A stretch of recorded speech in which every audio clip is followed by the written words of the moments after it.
devo ringraziare tutti i miei collaboratori perché sono stati veramente eccezionali.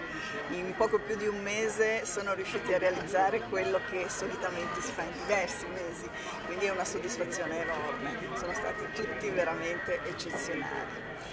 Possiamo considerare un po' questa Expo come una sorta di spartiacque tra un passato glorioso che comunque andrà avanti ed un futuro che si presenta ricco di opportunità. Sì, assolutamente, perché le opportunità le creeremo perché noi, come sto dicendo appunto in questi giorni, andiamo avanti nella tradizione ma andiamo avanti nel rinnovamento.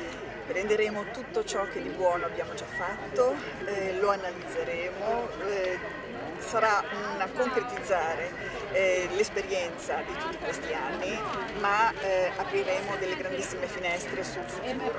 Questo ci permetterà effettivamente di essere innovativi. Questo grazie anche alle istituzioni che non finirò mai di ringraziare per la fiducia che hanno accordato alla mia persona e al nuovo consiglio di amministrazione che si è appunto insediato ai primi di luglio, e il nostro obiettivo è che Expo del prossimo anno sia veramente la vetrina di ciò che avremmo potuto realizzare nel corso di quest'anno 18-19.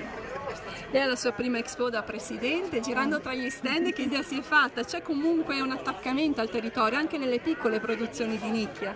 Sì, c'è molto attaccamento alle produzioni di nicchia perché comunque le nostre radici sono queste, anche le mie radici sono queste, e quindi di conseguenza noi vediamo anche dalle piccole cose di tutti i giorni, dall'artigianato, da ciò che può essere la falegnameria, ciò che può essere gli artesiaci logicamente, e tutto questo viene sviluppato e portato avanti con un sentimento che effettivamente ci fa ben sperare in un futuro sempre migliore.